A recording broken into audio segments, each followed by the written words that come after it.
అందరికీ నమస్కారం. ఆంధ్రప్రదేశ్ రాష్ట్రంలో అమరావతి రాజధానిగా జరుగుతున్న భూదందా ఆల్రెడీ అమరావతి ప్రాంత రైతుల దగ్గర 33,000 ఎకరాలు తీసుకుని సుమారు నేడి 11 సంవత్సరాలు కంప్లీట్ అయింది. రైతులకు కొన్నిసార్లు కౌళ్ళు ఇస్తున్నారు, కొన్నిసార్లు ఇవ్వట్ల. టీడీపీ ప్రభుత్వంలో ఒక పరిస్థితి ఉంది, వైసీపీ ప్రభుత్వంలో ఒక రకమైన పరిస్థితి ఉంది. ఇవాళ మళ్ళీ టీడీపీ ప్రభుత్వం అటు రోడ్లే లేదు, ఫ్లాటింగ్ చేయలేదు, ఎవరయ్యాలకు విడగొట్టి ఇవ్వాల.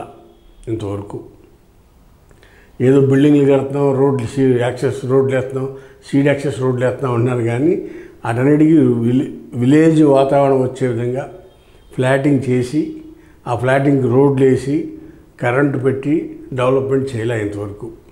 అవి ఎప్పుడు చేస్తారని క్వశ్చన్ చేస్తూ ఉన్నారు అమరావతి ప్రాంత రైతులు, భూములు ఇచ్చిన రైతులు. వాళ్ళ ఆందోళన 5 సంవత్సరాల పాటు వైసీపీ ప్రభుత్వం ఉన్నప్పుడు వారిని రోడ్డును పడి నిరాహార దీక్ష చేశారు. మేము ప్రభుత్వానికి భూములు ఇచ్చాము, ప్రభుత్వం మాకు న్యాయం చేయట్లేదు, అమరావతి రాజధాని కాదంటుంది వైసీపీ ప్రభుత్వం, మా పరిస్థితి ఏంటో దేవుడో రాముడో అంటే తిరుపతి, వైజాగ్ ఇట్లా అన్ని గుళ్ళకి తిరిగి దేవుళ్ళకి మొక్కున్నారు. వాళ్ళు 5 ఏళ్ల పాటు నిరాహార దీక్షలు చేశారు. వాళ్ళ బాధలు వర్ణాతీతం. ఇవాళ ఈ ప్రభుత్వానికి 5 సంవత్సరాల పాటుకు మ్యాండేట్ ఇచ్చారు, కూటమి ప్రభుత్వానికి. ఈ 5 సంవత్సరాల్లో చేయగలిగిన ఆ 33 ఎకరాలకు సంబంధించిన అమరావతి ఏదైతే ఉందో దాన్ని డెవలప్ చేసే బాధ్యత తీసుకోవాల్సింది చంద్రబాబు నాయుడు గారు. దాన్ని పక్కన పెట్టి ఏదో ఐకానిక్ టవర్లు, ఆ టవర్లు, ఈ టవర్లు చేస్తున్నారు, బాగానే ఉంది. కానీ ఇంటర్నల్ రోడ్స్, రైతులకు ఇచ్చే ఫ్లాట్లు ఎప్పుడు ఇస్తారు? ఇంకో 5 ఏళ్ళు కౌలు ఇస్తూ ఉన్నారు.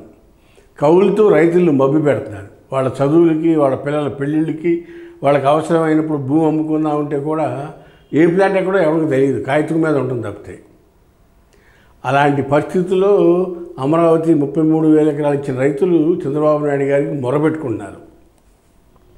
ఇలాంటి పరిస్థితుల్లో చంద్రబాబు నాయుడు గారి ప్రభుత్వం ఒక కొత్త భూదందాకి తెరలేపింది. మళ్ళీ అగైన్ 44,000 ఎకరాలు భూమిని ల్యాండ్ ఎక్వేషన్ చేస్తాం, అమరావతి ఫేజ్ 2 అంటారు. ఎందుకోసం అని అడిగితే ఇంటర్నేషనల్ ఎయిర్పోర్ట్ కడతాం, స్పోర్ట్స్ సిటీ కడతాం, ఇంకా అది కడతాం, ఇది కడతామని చెప్తున్నారు. ఈ భూదందా ఎందుకు చేస్తున్నారంటే ఈ అమరావతి ఫేజ్ 1లో ఉన్న అమరావతిని డెవలప్ చేయాలంటే ఫేజ్ 2లో ఉన్న భూముల్ని తనఖా పెట్టి అప్పులు తెచ్చి ఈ ఫేజ్ 1 అమరావతిని కంప్లీట్ చేయాలి. ఇవాళకి సుమారుగా ఒక 30,000 చిల్లర కోట్లే కేంద్ర ప్రభుత్వం కానీ బ్యాంకులు కానీ రుణం కింద ఇచ్చింది. కానీ ఇవాళ టెండర్లు పిలిచింది 50,000 కోట్లకి టెండర్లు పిలిచారు. ప్రభుత్వం దగ్గర ఉన్న డబ్బులు 36,000 కోట్లు. 15,000 కోట్లు మోడీ గారు ఇచ్చారు, 11,000 కోట్లు బ్యాంకు లోన్ రుణం ఇప్పించింది కేంద్ర ప్రభుత్వం ఫండింగ్ కింద.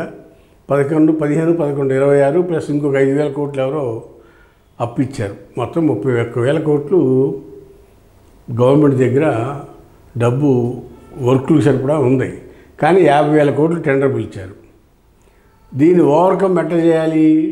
ఈ ప్రాజెక్టు మొత్తం అమరావతి, చంద్రబాబు నాయుడు గారు అనుకున్న అమరావతి మొత్తం కంప్లీట్ కావాలంటే 1,00,000 కోట్లు కావాలి. 50,000 కోట్లు టెండర్లు పిలిచారు. మిగిలిన డబ్బు ఎక్కడి నుంచి తేవాలి అంటే మళ్ళా భూమిని తీసుకుని కొంత రైతులకు ఇచ్చి, కొంత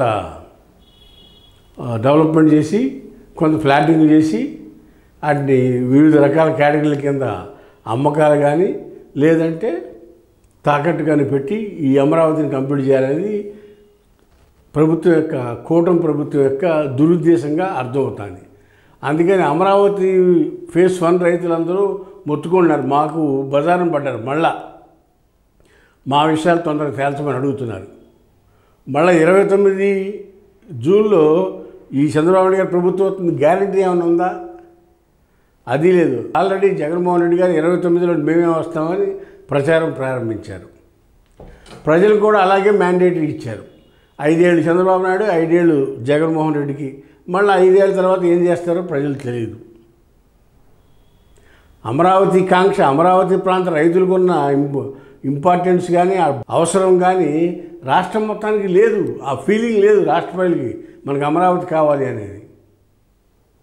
జగన్మోహన్ రెడ్డి అనేక వైఫల్యాల మూలన మొన్న వైసీపీ ప్రభుత్వం ఓటమి పాలైంది తప్పితే ఈ అమరావతి ఇష్యూ ఒకదాని మీద, పోలవరం ఒకదాని మీద జగన్మోహన్ రెడ్డి ప్రభుత్వం పడిపోలే.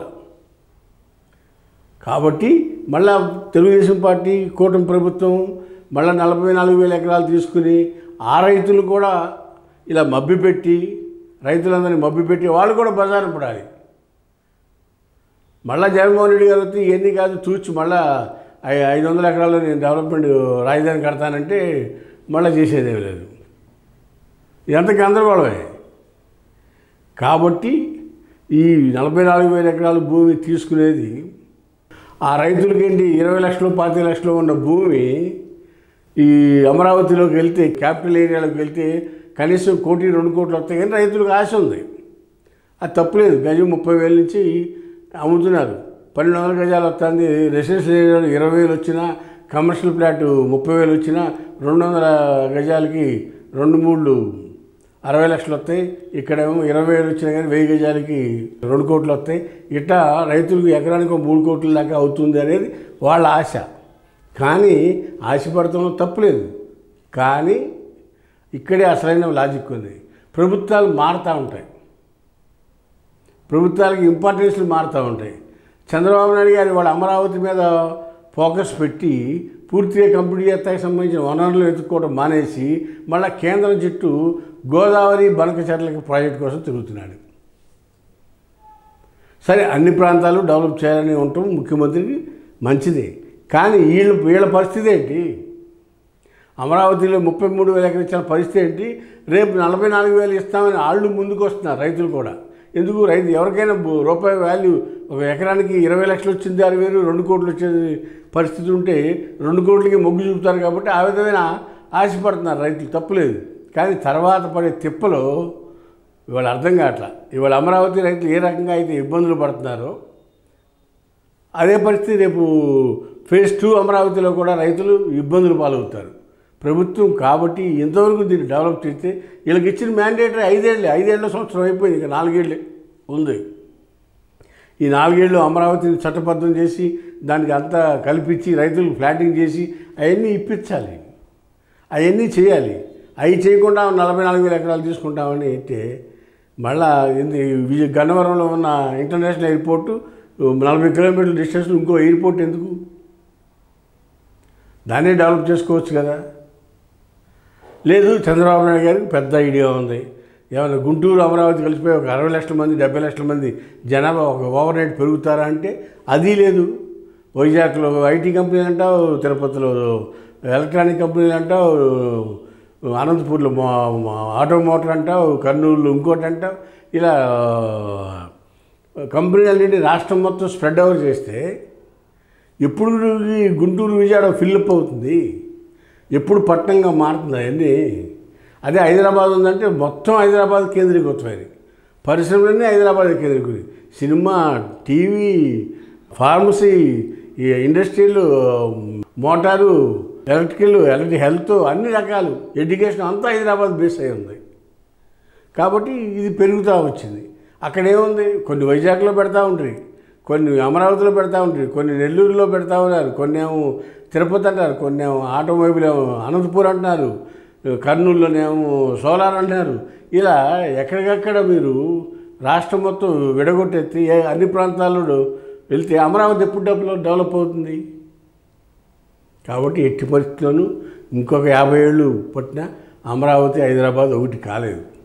ఇది యథార్థం. రెండో అమరావతి ఫేజ్ 2 భూములు ఇచ్చిన రైతులంతా కూడా ఇబ్బందులు పడతారు, వాళ్ళ కుటుంబాలన్నీ కూడా బజార్లు పడతాయి. కాబట్టి ఇది కూటమి ప్రభుత్వం ట్రాప్ వేసింది రైతుల్ని. ఆ ట్రాప్లో రైతులంతా కూడా పడొద్దని నేను కాదు, మాజీ అగ్రికల్చర్ మినిస్టర్ తెలుగుదేశం పార్టీ నాయకుడు ఒడ్డే శోభనాథరావు గారు చెప్తా ఉన్నాడు. ఆయన వ్యవసాయం ఇవాళ కూడా వ్యవసాయం చేస్తున్నాడు. ఆయన వ్యవసాయదారుల గురించి వ్యవసాయ మంత్రిగా పనిచేశాడు.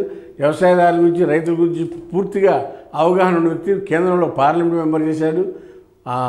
మధు దండావతి శిష్యుడిగా, చరణ్ సింగ్ శిష్యుడిగా పనిచేసిన వ్యక్తి ఒడ్డే శోభన్. ఆయన కూడా చెప్తున్నాడు, ఇది ప్రజలు మోసం చేస్తున్నావు, అమరావతి రైతులను మోసం చేస్తున్నావు చంద్రబాబు అని ఆయన ప్రతి మీటింగ్లో ప్రతిరోజు చెప్తా ఉన్నాడు. ఇలా విశ్లేషకులంతా కూడా మొత్తుకుంటున్నారు. కానీ ప్రభుత్వం తీరు మార్చుకోవాలి. మీకు మ్యాండేట్ ఇచ్చింది 5 ఏళ్ళకే, 29 జూన్లో మళ్ళా వైసీపీ ప్రభుత్వమే వస్తుంది ఆంధ్ర రాష్ట్రంలో. కాబట్టి చంద్రబాబు నాయుడు అమరావతి ఫేజ్ 2 పథకాన్ని మానుకుని అమరావతి ప్రాంతాన్ని డెవలప్ చేస్తానికి ప్రణాళికలు రూపొందించబోయా బాబు. అంతేగాని ఇట్లా ప్రజలను మోసం చేస్తే రైతులు మోసపోతారు. అమాయకులు రైతులందరినీ మోసం చేయొద్దని మనవి చేస్తూ ఉన్నాం. హాయ్ ఫ్రెండ్స్, మా ఫ్యూచర్ టుడే ఛానల్ చూస్తున్నందుకు చాలా థ్యాంక్స్. మరిన్ని లేటెస్ట్ వీడియోస్ కోసం వెంటనే సబ్స్క్రైబ్ చేయండి. అలాగే ఈ బెల్ని కూడా రింగ్ చేసేయండి. మా లేటెస్ట్ వీడియోస్ నోటిఫికేషన్స్ అన్నీ మీ మొబైల్లో వస్తాయి. మా వీడియోస్ మీకు నచ్చితే లైక్ చేయండి, షేర్ చేయండి, నచ్చకపోతే కామెంట్ చేయండి.